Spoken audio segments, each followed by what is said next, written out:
የማቴዎስ ወንጌል ምዕራፍ 28 ከቁጥር 1 ጀምሮ በጌታ በኢየሱስ ክርስቶስ ስም አነባለሁ። በሰንበት መጨረሻ መጀመሪያው ቀን ሲነጋ መግደላዊት ማርያምና ሁለተኛይቱ ማርያም መቃብሩን ሊያዩ መጡ። እነሆም የጌታ መልአክ ከሰማይ ስለወረደ ታላቅ የምድር መናወጥ ሆነ። ቀርቦም ድንጋዩን አንከባሎ በላዩ ተቀመጠ። መልአኩም እንደ መብረቅ ልብሱም እንደ በረዶ ነጭ ነበረ። ጠባቆቹም እርሱን ከመፍራት የተነሳ ተናወጡ፣ እንደ ሞቱም ሆኑ። መልአኩም መልሶ ሴቶቹን አላቸው፣ እናንተስ አትፍሩ፣ የተሰቀለውን ኢየሱስን እንድትሹ አውቃለሁ፣ እንደተናገረ ተነስቷልና አላቸው። ኢየሱስ ጌታ ነው። እንደተናገረው ምን ብሏል? ተነስቷል። ዛሬ አንድ መልእክት ነው መነግራችሁ። የተናገራችሁ ቃል ይፈጸማል። እግዚአብሔር የተናገራችሁ ቃል ይፈጸማል። እርሱ ስለ እናንተ፣ ስለ አገልግሎታችሁ፣ ስለ ሕይወታችሁ የተናገረው ቃል የሚፈጸምበት ማለዳ ነው። ይህ የማቴዎስ ወንጌል የምስራቹን ቃል የሚናገር መጽሐፍ ነው። ከወንጌላት መካከል አንዱ የማቴዎስ ወንጌል ነውና በዚህ ስፍራ ላይ የማቴዎስ ወንጌል በምዕራፍ 28 ላይ በመጨረሻው ምዕራፍ አካባቢ አንድ ታላቅ የእግዚአብሔርን የታምራትና ምስጢር ነበር ሲናገረን የነበረው። በዚህ ስፍራ ላይ ታውቃላችሁ፣ ወንጌላችን የምስራችን መናገር ነው። ወንጌል የምስራችን መናገር ነው። ያ ማለት ምን ማለት መሰለ? ያለቀን ነገር ሄደ ለሰዎች ዘንድ መናገር ማለት ነው። ምንም የሌለውን ነገር ህይወት ያንተ ነገር ይቀጥላል ብለህ ትናገረዋለህ። ቆይ ይህ የምስራች ወንጌል የኛ ውጤት የሌለበት፣ የሰው እገዛ የሌለበት ነው። ታውቃላችሁ፣ እንዲሁ በነፃ ለሰዎች በሙሉ የሚሰጥ የሚነገር ነው። ኢየሱስ ጌታ ነው። ታውቃለህ፣ አሁን ይህ ቤት አይ ዶንት ኖ አሁን ተከራይታችሁት ነው ብዬ ነው የማስበው። አሁን ለምሳሌ ተከራይታችሁ ነው ያለው። የእግዚአብሔር ሰው ዘማሪው ዛሬ ሊዘምር መጥቷል፣ ሊያገለግል መጥቷል። እኔና እሱን ዛሬ ልናገለግል ይመጣል። ጌታ ይባርከን። ምን አሜን በሉ። አሁን የእግዚአብሔር ሰው ይሄ ቤት ያንተ ነው፣ ውሰደው፣ እንደፈለክ አድርገው ብል ለሱ ምንድነው የሚሆነው? ታምር ነው። ለሱ ታምር ነው። በቃ የምስራች ነው። የሱ እጅ የለበትም። አስቦ አያውቅም፣ አቅዶ አያውቅም። ይሄን ነገር በቃ እዚህ ቤት ውስጥ እኖራለሁ የሆነ ነገር ይሄ የኔ በቃ የማይጠብቀው ነገር ግን ያለቀ ቤቱ እንደዚህ አያምርም? አሁን ያምራላ፣ በጣም ያምራላ። ያለቀን ነገር አሳልፈህ ትሰጠዋለህ። አንተ አታውቀውም፣ ምን አትለውም፣ ግን ዝም ብለህ መስጠት ማለት ነው። ስሙን ወንጌላችን በጨለማ ውስጥ ላሉ ሰዎች የሚነገር የእግዚአብሔር የማዳን ኃይል ነው። ቆይ ለሰዎች ሄደን ስንናገራቸው ያለቀ ነገርን ነው ለሰዎች የምንናገራቸው፣ አልቋል ብለናቸው ማለት ነው። ወንጌላችን ሁልጊዜም የምስራችን መናገር ነው፣ ለሰዎች መናገር። የማይመጥነውን ነገር ሆኖልሃል ማለት ነው። ያልተገባ የማይመጥነውን ነገር ሆኖልሃል። አሁን እኮ ቸርች ውስጥ ስትመጡ ትጠረምሳለህ፣ ትቦረድሳለህ፣ ተከፍቶልሃል ምንለው የምስራች ነው ወንድሜ። አሁን አንዳንድ ጊዜ እንዴት ነው ይላል፣ በሩ እንዴት ነው የሚከፈተው? እኔ ቁጭ ብዬ ወንድሜ ወንጌላችን አሁንም ያንተን በር ይከፍትልሃል። አንዳንድ ሰው ያጉረመርማል፣ ታውቃለህ፣ ትግል ይወዳል። አሁንም ተከፍቶልሃል በሩ ስትለው እንዴት አድርጎ ይላል፣ ሂሳብ ነው የሚያወጣው። በምን በኩል ይላል፣ ጥራት ነው የሚፈልገው እንጂ የእግዚአብሔር የማዳንን ኃይል አይፈልግም። እኔ ግን ዛሬ አንድ ነገር እናገራችኋለሁ፣ እግዚአብሔር ወደ ነገራችሁ ነገር ያስገባችኋል። እንዴት ካልከኝ እንዴት ተጉሼ ለፍቼ ምናምን አይደለም፣ እግዚአብሔር በራሱ ኃይል ያስገባል። እኔ ዛሬ ልነግራችሁ የመጣሁት የምስራችን ቃል ነው። ሕያው የሆነውን ቃል ነው፣ ያለቀን ቃል ነው። እግዚአብሔር የጨረሰውን ቃል ልነግራችሁ መጥቻለሁ። በሚሄድበት ስፍራ የምስራችን ልነግር ዘንድ እግዚአብሔር ለይቶኛል። ዛሬ እናገራችኋለሁ፣ እግዚአብሔር በእናንተ ሕይወት ላይ ያቀደው ነገር አካል የሚለብስበት ማለዳ ነው። ዛሬ እንዴት አትበለኝ። ለምን በኩል በማን ገዛ ዘመድ የለኝ ወገን የለኝ አትበል። እግዚአብሔር ወደ ነገረክ ስፍራ ላይ ግን ትገባለህ። በዚህ ማለዳ ላይ ትገባለህ። አልፋቸው ትገባለህ። ኢየሱስ ጌታ ነው። አጠገብህ ያለውን ሰው ያለ አንተ እገዛ በለው፣ ያለ አንተ አቅም በለው፣ ትገባለህ በለው። ሰሞኝ ለዚህ ነው ይሄ የምስራች ወንጌላችን በማቴዎስ ወንጌል ምዕራፍ 28 ላይ በሰንበት ቀን ይላል በመጨረሻው መጀመሪያ ቀን ሲነጋ መግደላዊት ማርያምና ሁለተኛይቱ ማርያም መቃብሩ ሊያዩ ሄዱ ይላል። ምኑ ሊያዩ? እኔ የገረመኝ ነገር አንድ ነገር ልንገራችሁ ባካችሁ፣ በዚህ አጋጣሚ ልባርካችሁ። እቺ ነገር ስሙኝ። የስማቸው መመሳሰል ብቻ አይደለም። ሁለቱም ስማቸው ማን ናቸው? ማርያም ናቸው። ግን አንድ ነገር ልንገራችሁ፣ የስማቸው አንድነት ብቻ አይደለም ያስደነግጠኝ፣ የልባቸው ሐሳብ በራሱ የመንፈስ አንድነታቸው እጅግ በጣም ይገርመኛል። አንዳንድ ጊዜ ታውቃላችሁ ጥም ብለን ተሰብስበን ቁጭ ብለን የመንፈስ አንድነት የሚባል ነገር የለም፣ የሐሳብ አንድነት የሚባል ነገር የለም። እናልማ እንስራ የለም። በቃ ወይ ግማሹ ደንሶ ቁጭ ብለን ምን እያላችሁ ነው ይላል። መጨረሻ አውርተስ ጨርስ። እነዚህ ሰዎች የስማቸው አንድነት ብቻ ሳይሆን የሚገርመኝ ነገር የመንፈስ አንድነታቸው፣ ጥማታቸው፣ መሻታቸው አንድና አንድ ነገር ነው። እርሱም ደግሞ ኢየሱስን መፈለግ ነው። ኢየሱስ መፈለግ። ትላንትና ከኛ ጋር ነበር። ትላንትና አብሮን ነበር። ታምራትን ሲያደርግ ነበር። አስተምሮናል። ብዙ ነገሮችን ተናግሮናል። ሌሎቹ ቁጭ ሲሉ እነዚህ ግን መቀመጥ አልቻሉም። ሁለቱም አንድ አይነት ስም አላቸው። ሁለቱም ደግሞ አንድ መንፈስ አላቸው። እንደዚህ ልባርካችሁ። እግዚአብሔር አምላክ በኢየሱስ መልካምን የሆኑ ጓደኞችን ይስጣችሁ። መልካም የሆኑ ጓደኞችን ይስጣችሁ። በኢየሱስ ስም እግዚአብሔር ይስጣችሁ። አሎ የሰማችሁ ነው ወይ? የሰማችሁ ነው። ለዚህ ነው እነዚህ ሁለቱ ማርያሞች ኢየሱስን ሊያዩ በመጡ ጊዜ መጽሐፉ ሲናገር እነሆ የጌታ መልአክ ከሰማይ ምን አለ ይላል? ወረደ ይላል። ወረደ። ይኸውላችሁ ትላንትና እነዚህ ኢየሱስ ክርስቶስ እጁን አይቶታል፣ ታምራቱን አይቶታል፣ ብዙ ነገሮችን አይቶታል። እንደሚነሳ ነግሯቸዋል። ጠበቁት። እነሳሉ ብሏል። አንድ ቀን ጠበቁት፣ የለም። በአንድ ቀን ውስጥ ብዙ ሰዓታቶች አሉ። ሁለተኛ ቀን ላይ ጠበቁት፣ የለም። እነሳሉ ብሏል። እኔ ሕይወት ነኝ፣ እኔ እውነት ነኝ፣ እኔ መንገድ ነኝ፣ እኔ አዳኝ ነኝ ያለው ኢየሱስ ክርስቶስ የለም። ጠበቁት፣ የለም። ጠበቁት፣ የለም። እኔ መንገድ ነኝ ያለው፣ እኔ ጌታ ነኝ ያለው፣ እኔ የዓለም ቤዛ ነኝ ያለው ኢየሱስ ክርስቶስን ቢጠባበቁት የለም። ለዚህ ነው በሚጠባበቁበት ስፍራ ላይ ስለሌለ እሱ ወደ ተቀበረበት ስፍራ ፍለጋ መጡ እየሮጡ። እሱ ወደ ቀበሩበት ስፍራ ላይ አንዳንድ ጊዜ ታውቃላችሁ እግዚአብሔር አምላክ ሲናገራችሁ አንዳንድ ጊዜ ወደ እልፍኝ ግባ የሚባለው ለዛ የሆነ ጊዜ እግዚአብሔር ተናግሯችሁ ነገር ዘግይቶባችኋል፣ የሆነ ነገር እንትን ብሎባችኋል። አሁን ዛሬ ማለዳ አንድ ስልክ ተደወለልኝ፣ ዘጋውበት። ከዛን ቴክስት ተላከ እና እግዚአብሔር ዋሸኝ እንዲህ አለ። ቴክስቱም እንዲህ ይላል፣ እግዚአብሔር ዋሸኝ፣ አንተም ዋሽተኛል አለ። ከዛ በኋላ ኋላ ላይ ደውዬለት አወራው። አንዳንድ ሰው አሁን እዚሁ ትንቢት ያልሰማ ሰው የለም ብዬ አምናለሁ። አብዛኛው ሰው ትንቢት ሰምቷል። የትንቢታችሁ ቃል ግን ተፈጽሟል ወይ ብል ከ100% ወይ 95% አልተፈጸመም በህይወታችሁ ላይ። ለምን መሰላችሁ? እግዚአብሔር ዋሽቷችሁ፣ ነቢያቶቹ ዋሽቷችሁ፣ የመጣው መልእክት ስህተት ሆኖ አይደለም።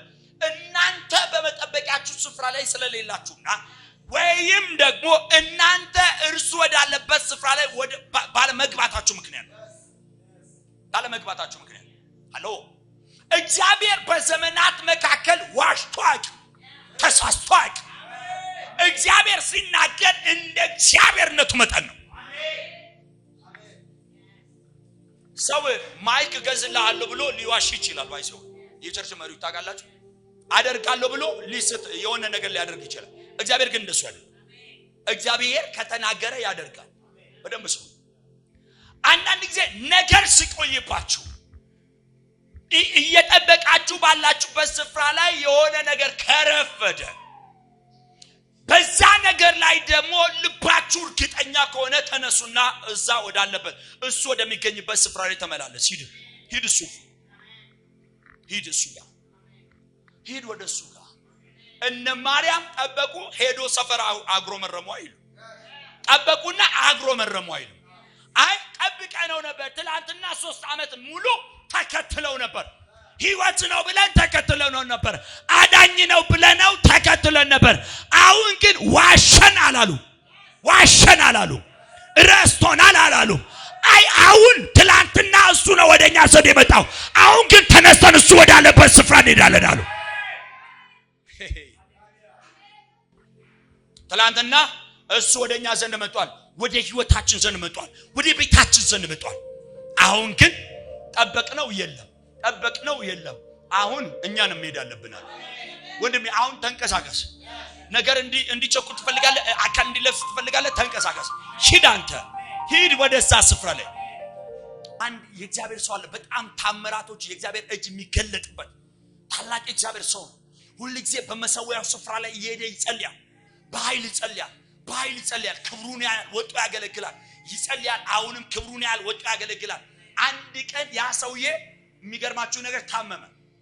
በታመመ ሰዓት ላይ የሚገርማችሁ ነገር ሆስፒታል ሄዶ ሲተኛ ኢየሱስ ይካል እግዚአብሔርና እሱ የሚገናኙበት ሰዓት አለ። በዛ ሰዓት ላይ እግዚአብሔር አምላክ ወደሱ ወዳለበት ስፍራ ላይ ሄደ። ሰውየው ሆስፒታል ነው ያለው። አሁን ትላንትና ሰውየው ነበር ወደ እግዚአብሔር ስፍራ የሚገባው። በዛ ሰዓት ላይ ከእግዚአብሔር ጋር የሚያወራው ሰውየው ነው። አሁን እዛ ስፍራ ላይ ሲጠፋ እግዚአብሔር ሰውየው ወዳለበት ስፍራ ላይ ሄደ። አሁን ነገሮቻችሁ ከዘገየ አሁን ተነሳና እርሱ ወዳለበት ስፍራ ላይ ግባ። ነገሮቻችሁ ይቸኩላል። እኔ የሆነን ሰው ግን ዛሬ በኢየሱስ ገፍትሪያችሁ አስገባለሁ።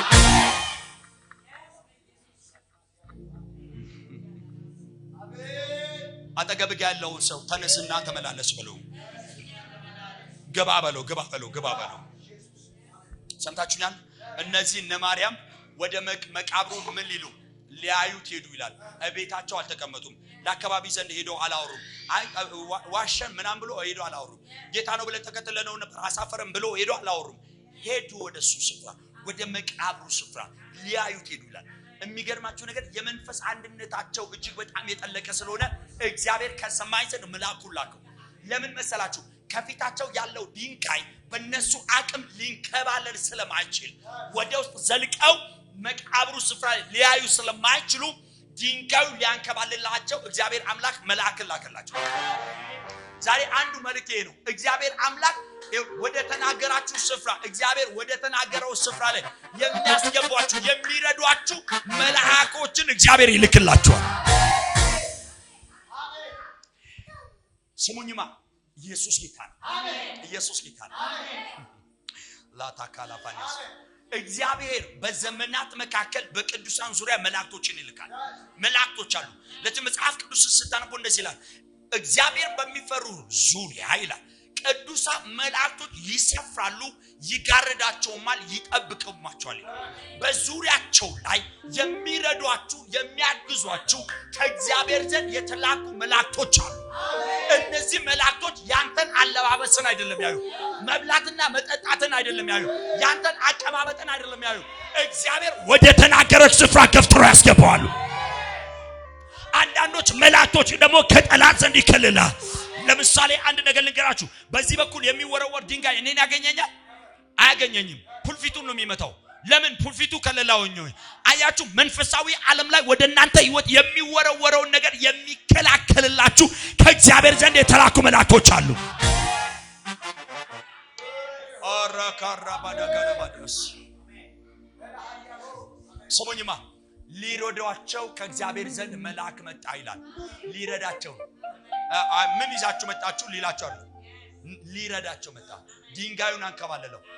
ልብሱ ከበረዶ ይልቅ እጅግ በጣም ምን አለ የነጣ ነበር ይላል። እጅግ በጣም ነጭ ነበር ይላል።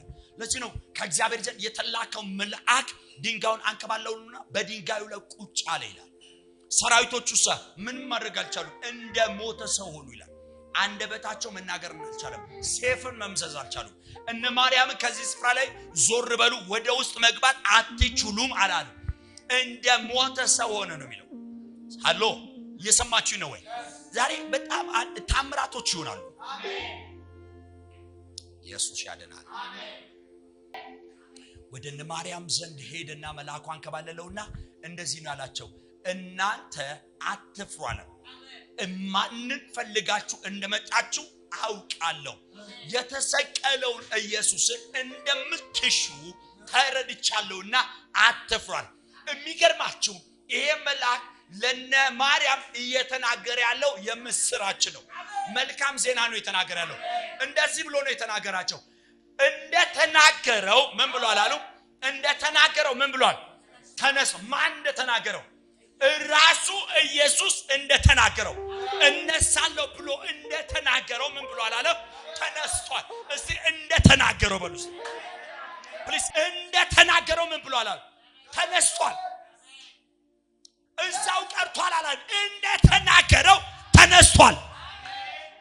እርሱ እንደ ሞተ አልቀረም፣ ተነስቷል።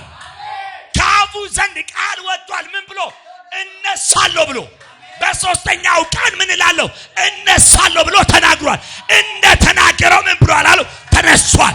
ዛሬ እግዚአብሔር እንደተናገረው ይሆናል። እንደተናገረው ይፈጸማል። እንደተናገረው ይከናወናል። ረካላባራባዲያስ መጽሐፍ ቅዱስን በመታንበሳ ላይ እንደዚህ ይላል። ኢየሱስ ጌታ ነው።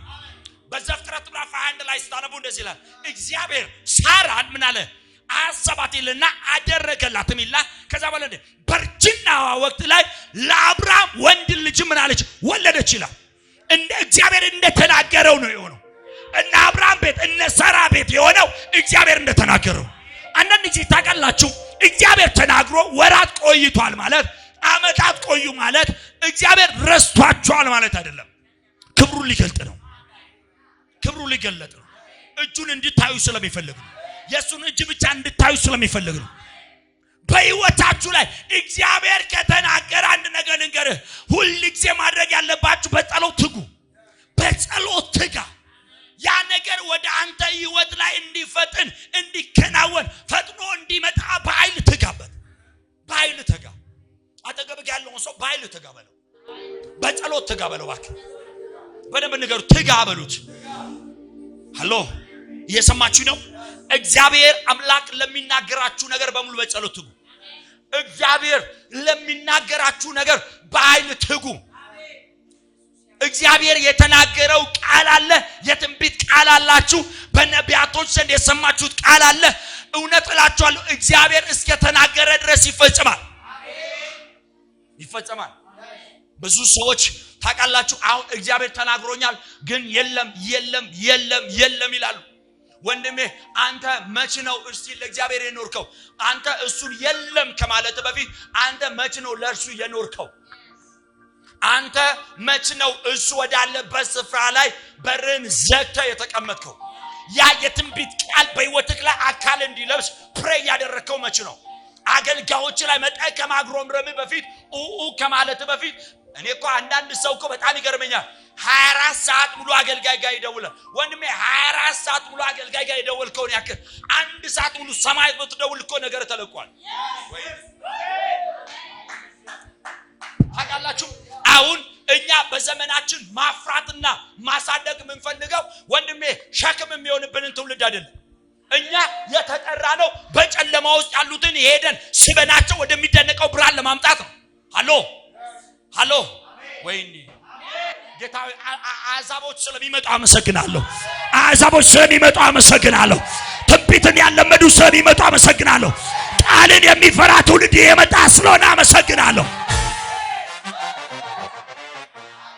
ወንድሜ እኔ አንድ ነገር ልንገርህ፣ ልናሟሙቃችሁ አይደለም እኮ የመጣ ነው እዚህ ስፍራ ላይ እናንተን ቀን በቀን ማሟሟቅ አይደለም። ብራዘር ይኸውልህ ቅርጽ እናሳለን። ያን ቅርጽ ይዘህ ትሄዳለህ። እግዚአብሔር ወደ ተናገረው ነገር ትደርሳለህ። አረባ ካላባዲያስ ወንድሜ ኢየሱስ ጌታ ነው። አሜን ነው ወይ? እኔ ዛሬ የሆነ ክብር ግን በላችሁ ላይ ይመጣል። የሆነ እሳት ይመጣል። ዛሬ እንደ ነብይ ተነብያለሁ ያገኛችኋል። ኃይል በላችሁ ላይ ይመጣል በኢየሱስ።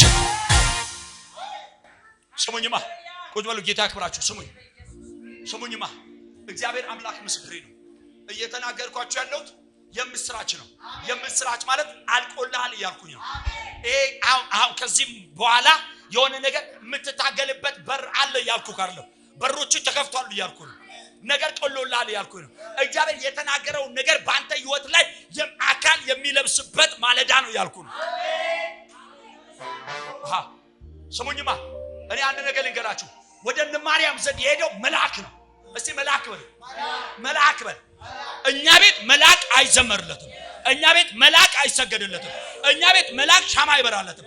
እኛ ቤት መልአክ ይጠብቀናል። እኛ ቤት መልአክ ይጋርደናል። እኛ ቤት መልአክ ያገለግለናል። እኔ ልጁ ነኝ፣ እሱ አገልጋይ ነው። ማካራባ ጃጋድራባያ ስሙኝማ መጽሐፍ ቅዱስ ሲናገር እንደዚህ ይላል። ስሙኝ፣ እግዚአብሔር አምላክ ምስክሬ ነው። ላመናችሁ ሰዎች ዛሬ ሁለት ነገር ነው የምነግራችሁ። በደንብ ስሙ። ሁለት ነገር እነግራችኋለሁ። አንደኛ ወደ ህይወታችሁ ዘንድ ከእግዚአብሔር ዘንድ የተላኩ መላእክቶች ይመጣሉ። ከእግዚአብሔር ዘንድ ምን ያሉ የተላኩ የሚረዱ የሚያገለግሏችሁ መንገድን የሚያሳያችሁ መላእክቶች ይመጣሉ። መጽሐፍ ቅዱሳችሁን ቤት ገብታችሁ አንብቡ። በዘፍጥረት ምዕራፍ 24 ላይ አንድ ድንቅ ቃል ታገኛላችሁ። አብርሃም እንደዚህ አለው፣ እድሜው የይስሐቅ እድሜ በደረሰ ጊዜ ለልጄ ሚስትን አምጣልኝ ብሎ ሎሌውን ላከ ይላል።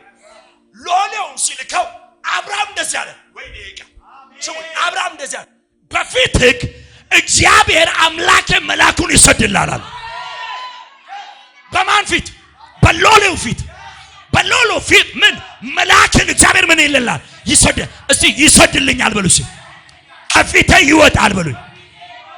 እዚህ ጋር ያላችሁ ተባረኩ። ኋላ ያላችሁ እስቲ አሜን በሉ። እስቲ እንደዚህ አለው፣ በፊትህ መልአኩን እግዚአብሔር ምን ይላል? ይሰድልሃል። እስቲ በዛ ሰዓት ላይ ሎሌው ተንቀሳቀሰ። ሎሌውን የሚመራው ማን መሰለ? መልአክ ይባላል። አቅጣጫ የሚያሳየው መልአክ ይባላል። በዚህ በኩል ሂድ መልአኩ አለ፣ በዚህ በኩል ተመለስ መልአኩ አለ። ዛሬ እግዚአብሔር ከፊታችሁ መልአኩን ይሰድላችኋል። ለአገልግሎታችሁ ይሰዳል፣ ለህይወታችሁ ይሰዳል፣ ለስራችሁ ይሰዳል። ስሙኝ ስሙኝማ፣ ቁጭ ብሉ። ጌታ ይክብራችሁ። ስሙኝ፣ በህይወት ዘመናችሁ ከእግዚአብሔር ጋር ሙጥኝ ማለት አለብህ። እግዚአብሔር ሆይ ዛሬ እገዛን እፈልጋለሁ። ምን ካለ መልአክን ከፊቴ ስደድ። በዛ ሰዓት ላይ ሎሌው ሲሄድ ታውቃላችሁ። መጽሐፍ ላሳጥርላችሁ። መጽሐፉን ስታነቡ በዘፍጥረት ምዕራፍ 24 ላይ ስታነቡ እንደዚህ ይላል። ሎሌው ሄደና እንደዚህ አለ፣ በዚህ ስፍራ ላይ ቁጭ ብያለሁ፣ ውሃ አጠጭኝ የምላት ጠጣ የምትለኝ አንተ ብቻ ሳትሆን ግመሎችም ይጠጡ የምትለኝ እሷ የባሪያዬ የጌታዬ የልጁ ሚስት ትሁን ብሎ ሎሌው ጸሎቱን ሳይጨርስ ርብቃ መጣች። ሰምተኛል ወይ? ሎሌው ምኑ ሳይጨርስ ጸሎቱን ሳይጨርስ ማን መጣች ይላል? ርብቃ። ኦኬ ኤው ስሙኝ፣ የሎሌውን አገልግሎት የሎሌውን ጉዞ ያቀለለለት ማን መሰለ? ከፊቱ የወጣው መልአክ ነው። ለዚህ ነው ወደ ርብቃ ቤት ገብቶ ዛሬ ይዣት መሄድ አለብኝ ስል እናትና ወንድሞቹ ምን አሉ? አንድ 10 ቀን እንደግስና ከኛ ጋር ትሆን ሲል እንደዚህ አለ። ሎሌው እንደዚህ ነው፣ እግዚአብሔር መንገዴን አቅንቶልኛልና ምን አትበሉ፣ አታዘግዩ። ዛሬ እንደዚህ ብለህ ትናገረዋለህ። ዛሬ እንደዚህ ብለህ ትናገራለህ። እግዚአብሔር ከፊቴ መልአኩን ልኮልኛል። እግዚአብሔር በፊቴ መልአኩን ሰዶልኛል። ልዘገይ አልችልም ብለህ ትናገራለህ።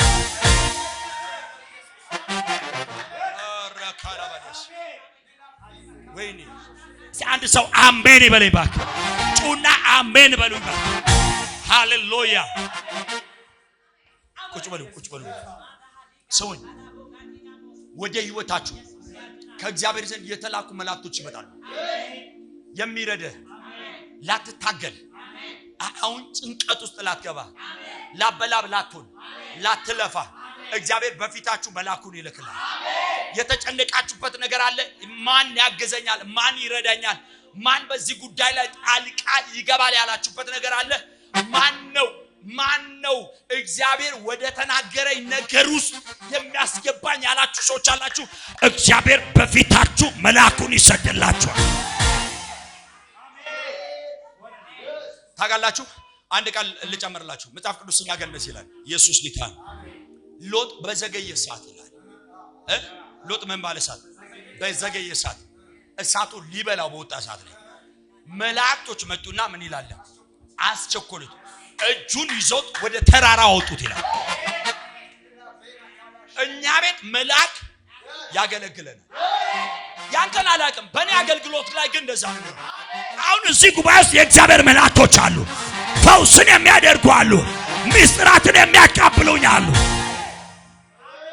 አንድ ትንቢት ልተንብይ። እጅን ስጠኝ። የነውጥ ጊዜ አበቃ።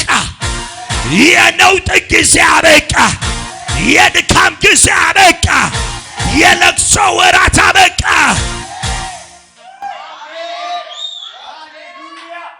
የምትደክሙበት ህይወት አያገኛችሁ። የምትደክሙበት ህይወት አብቅቷል።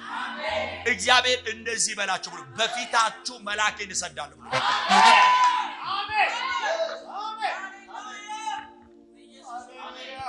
ቁጭ በሉ። ጌታ ያክብራችሁ። ስሙ።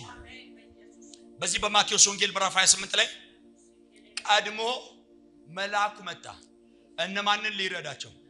እነ ማርያምን ሊረዳ። አዲስ ኪዳን ነው የሰበኩ ያለሁት ወንድሜ፣ አዲስ ኪዳን። መላእክቶች ከመጀመሩ ነው በር የሚከፍቱልኝ ካልክ ሐዋርያት ሥራ ምዕራፍ 12ን በደንብ አርካም። የጴጥሮስን በሮችን ይከፋፍቱለት ነበር። ከተማ አደባባይ ላይ ያወጣው መልአክ ነበር። እኔ ወንድሜ መልአክ ገጥሞኛል። እስካሁን ድረስ አይቼዋለሁ። ሰው አንዳንድ ጊዜ ሰው መስሎብህ ይመጣል። እቤት ድረስ ሊመጣ ይችላል። ጌታዬ በቃ አሜን ለሚለኝ ይሁንልህ። አሁን ትፈልጋለህ ያናግራችሁ። በቃ በተጨነቅበት ነገር ላይ ይምጣልህ። አሜን ስትል ይቸኩል። አሜን ስትል ይቸኩል። ስሙኝ። መልአኩ መጣና ድንጋዩን አንከባለለውና ቁጭ ብሎ ታየው አይልም። ባስጨነቃቸው ነገር ላይ ድንጋዩ ላይ ምን አለ? ድንጋዩን አንከባለው ተቷለ ቁጭ አለ። ከዛ ንሳ በሩ ተከፍቶ የለ መልአኩ መሄድ የለበትም። ለምን ቁጭ ማለት አለበት። ለምን ቁጭ እንዳለ ታውቃለህ? ወታደሮቹ አልሞቱም። እንደሞተ ሰው ሆኑ ነው እንጂ የሚለው መጽሐፍ ቅዱስ ሞቱ አይልም። ተነስተው መላእክቶቹ ተነስተው እነ ማርያምን ሊከለክሉ ይችላሉ። ወደ መቃብር ውስጥ እንዳይገቡ ተመለሱ ሊሉ ይችላሉ። ወታደር ያስፈለገው የኢየሱስ ክርስቶስን መቃብር ስፍራ ላይ ማንም ሰው እንዳይገባ ስለሆነ የሚጠበቅ ስለሆነ ታውቃለህ። ወታደሩ ብድግ እንዳይል መልአኩ አለ። ድዳ አድርጎታል። ዛሬ እግዚአብሔር እንደዚህ ነው የሚያደርገው። ጠላት ቆሞ አንተ ግን አልፈህ ትሄዳለህ። ጠላት ቆሞ ልፍ ብለህ ትሄዳለህ። አቅሙን እግዚአብሔር ያደክመዋል። ኢየሱስ ጌታ ነው። ኢየሱስ ጌታ ነው። እስኪ የሚረዳኝ መልአክ በሉ። ይመጣል በሉ። ወደ ህይወቴ ይመጣል በሉ። ወደ ያለሁበት ስፍራ ይመጣል በሉ። ወደ ቤቴ ይመጣል በሉ። ተናገሩ። ይመጣል በሉ። ከእግዚአብሔር ዘንድ የተላከ መልአክ ይመጣል በሉ። ነገሬን የሚቀይር መልአክ ይመጣል በሉ። የሚያስቸኩለኝ መልአክ ይመጣል በሉ። ተናገር። የሚያስቸኩለኝ መልአክ ይመጣል በሉ። ጎትቶኝ የሚያወጣኝ መልአክ ይመጣል በሉ። ኃይልን የሚሰጡኝ መላእክቶች ይመጣሉ በሉ።